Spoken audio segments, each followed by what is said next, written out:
Bonjour à toutes et à tous, j'espère que vous allez bien. Donc, on me demande, avant de reprendre le travail, de vous transmettre un message. Ce message est acquis de droit. On vous demande de ne plus baisser la tête. Là, ok. Il me montre votre vie, la vie de ceux à qui est destiné ce message, exclusivement. C'est comme si, là, on me montre vraiment tout en accéléré. Et c'est quasi répétitif. On me dit cette souffrance, on me fait ressentir en plus. Comme un poids. À la fois un poids sur le cœur.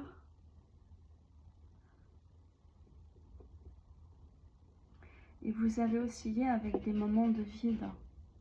Des sentiments de vide, parce que vous n'êtes pas... Voilà. Depuis tout petit, ou toute petite, parce que là, vous êtes homme et vous êtes femme. Vous vous êtes senti différente. Pour certains, on vous a attribué des rôles qui n'étaient pas les vôtres. Et pour d'autres, voir les deux en parallèle. Vous étiez toujours en train de courir après cette amitié, cette reconnaissance, cet amour. En fait, tout ce que vous deviez avoir naturellement, vous avez l'impression d'avoir couru pour l'avoir. Et c'est comme si, en fait, ça vous échappait systématiquement des mains. Vous ne saviez pas comment faire. Vous aviez un sentiment de rejet, d'abandon, d'humiliation.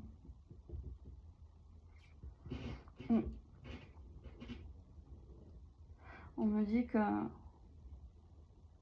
s'il fallait compter les montagnes dont vous avez gravi les sommets, vous ne pourriez même plus les compter. Parce qu'en fait, votre vie, elle est jonchée d'efforts. Vous avez fait des efforts pour des personnes. Alors que vous n'étiez pas obligé apparemment de les faire.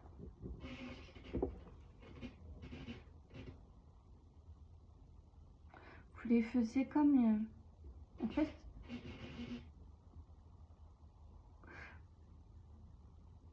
on me dit que vous ne réalisiez pas que ce que vous cherchez en les autres, en un parent ou en vos parents, vos frères et sœurs, vos amis, vos camarades,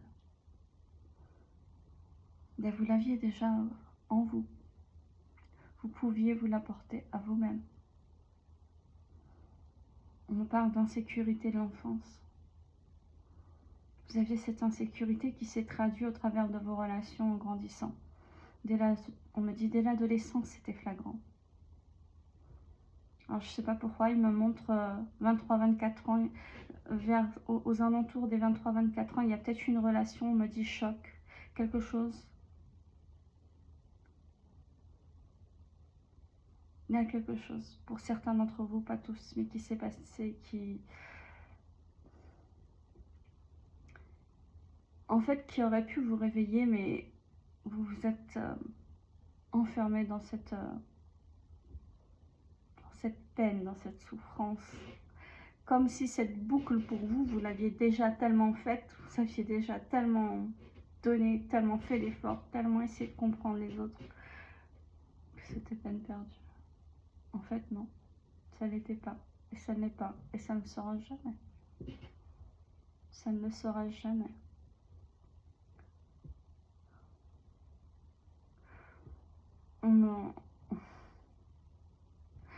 On me dit que, et on me montre que si seulement vous pouviez regarder à l'intérieur de vous, vous savez, ce joyau, cette lumière que vous portez, et que vous portiez déjà depuis toujours, vous auriez compris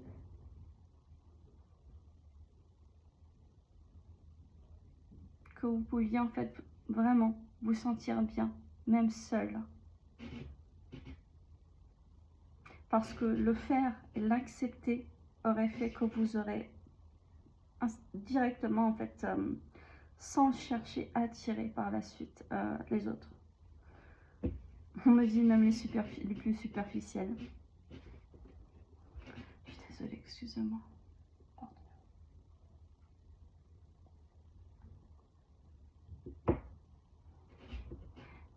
Ok, d'accord. Pour certains d'entre vous, vous savez donner le change. C'est-à-dire qu'on peut vous voir, parler avec vous, discuter avec vous et ne pas se douter en fait du problème que vous avez rencontré à répétition, de cette souffrance, de ce manque.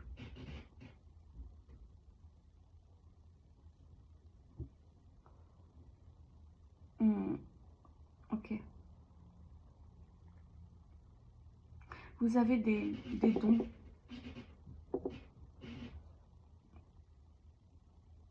Ok. On me parle d'art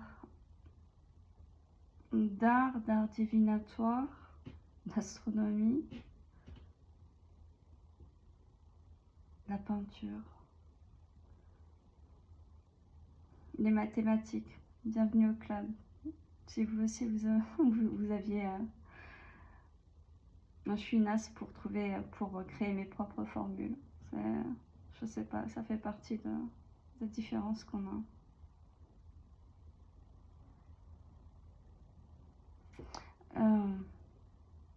Est-ce que vous avez été diagnostiqué ou pas? Parce que pour certains d'entre vous, on me dit que vous avez des enfants aussi et que votre différence n'était pas anodine. Il y a au moins un de vos enfants peut-être. Vous n'avez pas tous d'enfants, hein, mais pour ceux qui ont des enfants parmi vous, on vous dit que si vous n'avez pas été diagnostiqué, il serait bénéfique. Alors je sais pas pourquoi je vois ou le plus grand ou le plus jeune, plus le plus jeune de vos enfants, qu'ils soient filles ou garçons. Ils vous disent que c'est une richesse, un joyau de ce monde.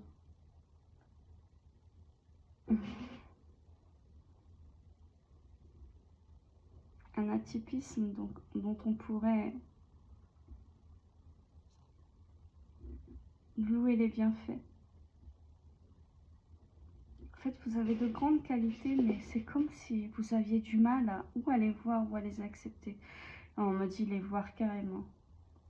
Si vous ne les voyez pas forcément, ce sera compliqué, mais vous savez que vous avez une différence en vous. Vous avez une différence, mais parfois, si vous faites attention, parfois, au fond de vous, vous arrêtez d'être triste et vous vous dites, heureusement que je suis différent. Oh my loloute. Oh, j'ai peur que si je touche, je me dis... Bon, je la rappellerai après.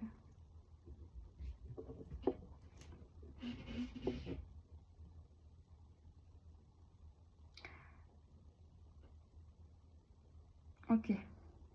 Vous avez eu des relations qui n'ont pas pu durer, on me dit plus de 5 ans, 7 ans. On me dit en tout cas qu'ils n'ont pas dépassé le cycle des 9 ans, mais je vois principalement ça dépendra, vraiment le maximum peut-être ce sera 5 ans, 7 ans. D'accord. Certains d'entre vous en fait se sont tus et ont même accepté, mais par contre vous n'avez pas, on ne peut pas dire que c'était vivre, c'était de la souffrance pendant des dizaines d'années. En fait, vous aviez toujours été différent. Vous avez toujours été différent. Vous avez cru voir la normalité comme quelque chose qui vous délivrerait. Elle ne vous aurait pas délivré, elle vous aurait enfermé.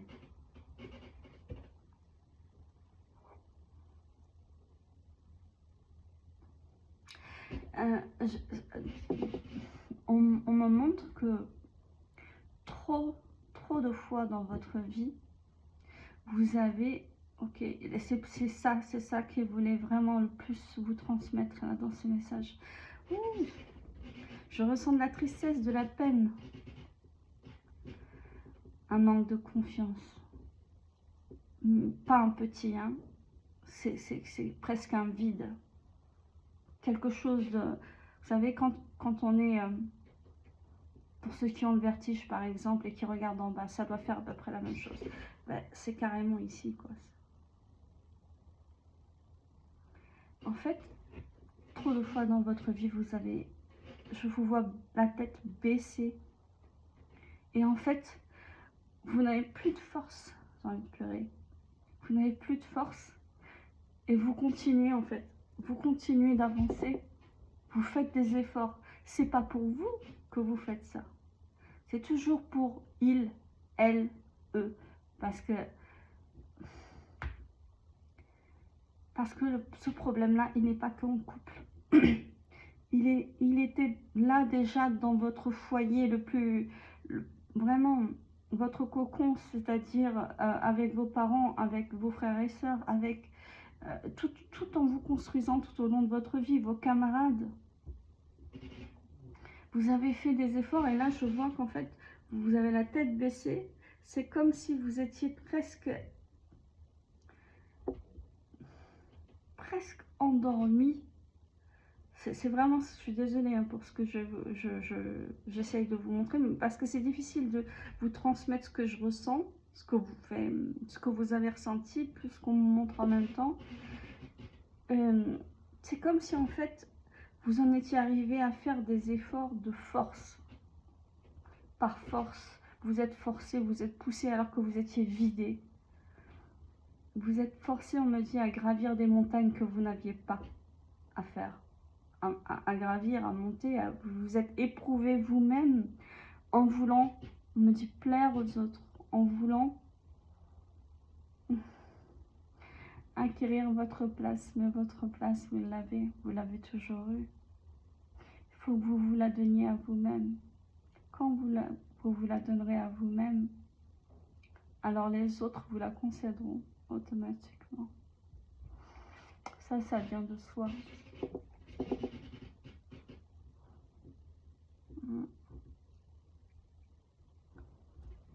Je sais pas, on me demande de vous en parler. C'est quelque chose dont je parle quasiment jamais. Par exemple, moi, pour mon fils, donc aussi diagnostiqué voilà, autiste Asperger, quand il était plus jeune, parce que contrairement à ce qu'on croit, ou ce que je lis des fois dans les commentaires, je ne suis pas une jeunette du tout, loin de là. Ma grande a 25 ans, je suis divorcée depuis 23 ans, bientôt 24 ans. On me demande de parler de mon fils, donc le plus jeune. Et en fait, il a été diagnostiqué autiste avec un syndrome d'Asperger. Vous savez, franchement, des fois, je me dis les neurotypiques, pour beaucoup, ils ont un grain, c'est pas possible. Ils appellent ça l'autisme parlant. Parlant intelligent. C'est une histoire de QI, une histoire de différence et de vision de la vie. Et on m'a toujours... en fait, on nous disait partout, mais alors partout. J'ai fait vraiment... c'est pour vous dire, j'ai pensé à aller vivre au Canada parce qu'ils sont quand même une cinquantaine d'années d'avance sur la France à ce sujet. J'ai tout fait. Et partout, on me disait que c'était pas possible qu'ils vivent en fait une vie normale. Et que ça ne se voyait pas par la suite. Et en fait, quand on se connaît soi-même, il suffit juste de se faire confiance. Je sais pas, peut-être parce que c'était mon fils. J'avais ça dans les tripes en fait. ce que j'ai fait en fait, c'est que je l'ai formé en partie, en grande partie, depuis toute petite. Vraiment, j'ai choisi un processus qui est complètement différent de ce que ou le public ou voilà, la normale propose. Et puis ben, voilà, je sortais quand même l'équivalent d'un salaire tous les mois. Après, grâce à Dieu, je pouvais me le permettre. Mais ça, c'était que pour des soins paramédicaux. Au jour d'aujourd'hui, parce que j'ai cru en ce qu'on pouvait faire, parce que j'ai cru en ce qu'on pouvait espérer. Personne ne doute ou soupçonne que mon fils, qui aujourd'hui est adulte, c'est un rugbyman en plus, très intelligent, qui fait ses études aussi, mais personne ne doute, ne se doute, pardonnez-moi, je suis fatiguée, qu'il est reconnu autiste avec syndrome d'Asperger. Ça ne se voit pas, ça ne s'entend pas. Et c'est quelqu'un pourtant qui est apprécié.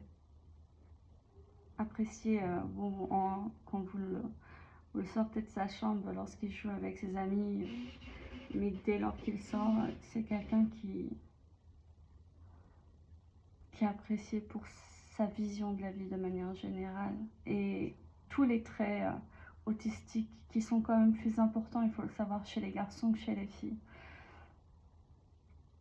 Plus rien, ça fait des années maintenant. Vous pouvez y arriver, vous n'avez pas besoin de chercher à plaire à qui que ce soit. Et votre différence, on me dit que c'est votre joyau à vous, c'est votre couronne à vous. Et ils vous disent d'en être fiers, de ne plus en souffrir et que vous n'avez, en fait, vous pouvez être heureux si vous le décidez là maintenant. Vous pouvez être heureux.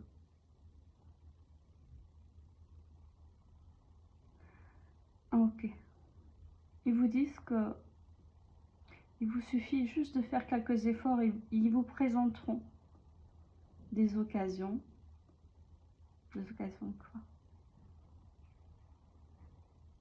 Ok. Des occasions de rencontres sociales. Il y a quelque chose avec le social, le relationnel de manière générale et par la suite amoureux. Pour beaucoup, 2026, ce sera une bonne année. En termes de relationnel et amoureux, on parle de renouveau.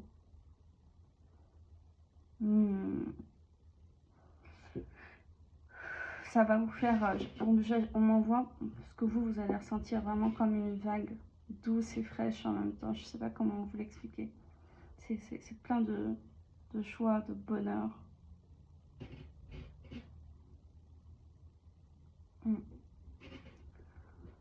Mais ils vous disent de ne plus jamais. En fait, ce qui vous bloque, c'est inconsciemment ce qui vous a coûté le plus. C'est-à-dire au plus, vous baissez la tête et vous vous forcez à faire des efforts et à marcher. Parce que là, je vous vois vraiment, vous n'en pouvez plus. Vous êtes fracassé et vous avancez. Pour des gens qui ne méritent pas, pardonnez-moi, mais il y a des familles égoïstes, voire toxiques. Si vous avez ça, si votre famille elle n'est pas saine, ben c'est votre famille de sang, vous allez, voilà, vous n'êtes pas obligé de passer tous les dimanches avec, vous n'êtes pas... Il y a ça, il y a les amis où c'est souvent, on me dit, là je vous vois, c'est souvent vous qui faites les efforts. Ça ne fonctionne pas comme ça, hein. Ça marche pas, ça peut pas marcher comme ça, c'est pas possible. C'est pas possible. Je vous dis pas de faire un carnet en disant voilà, là cette fois-ci c'est moi qui ai fait l'effort, la prochaine fois il faut que ce soit elle. Non. Mais vous le savez quand c'est juste, quand il y a un juste retour. S'il n'y a pas de juste retour, c'est pas la peine d'aller chercher quelque chose de juste ou de bon dans la relation. Vous stoppez. Si vous êtes juste avec vous-même, l'univers vous sera bon avec vous. Si vous êtes, de toute façon, il sera toujours bon avec vous. Mais si vous êtes juste avec vous-même, l'univers vous enverra des occasions, juste peu importe ce que vous cherchiez.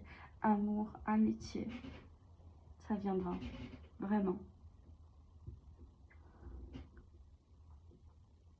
Ouais, ok. Là, on me dit que c'était le message principal. Ils vous disent plus jamais d'efforts pour qui ne le mérite pas. Peu importe le type de relation, peu importe votre âge. Il faut que ça se termine. Vous voulez vraiment être heureux, il faut que ça se termine. Vous prenez vraiment ces choses-là au sérieux. Et ils vous disent vraiment, alors on me dit de terminer là-dessus,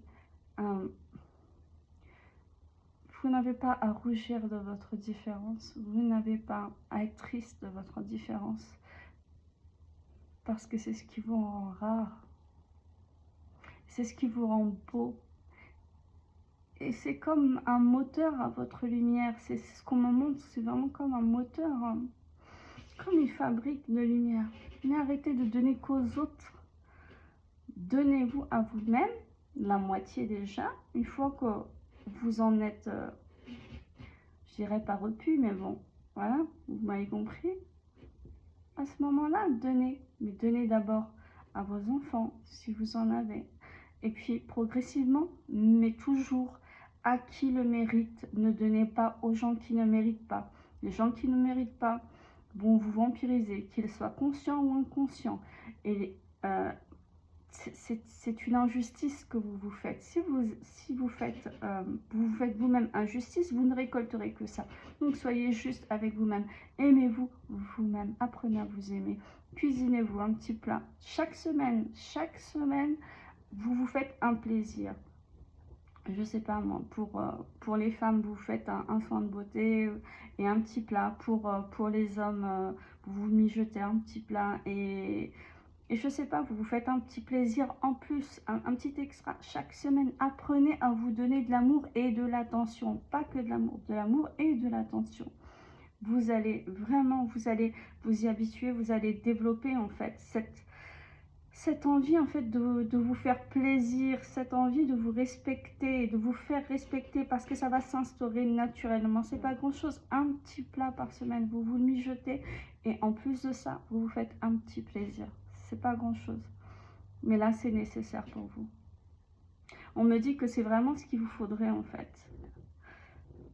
Quelque chose voilà qui coûte pas grand chose et qui à la fois a un impact sur votre mieux-être qui s'installe dans la matière assez rapidement. Voilà. Et ne baissez plus la tête.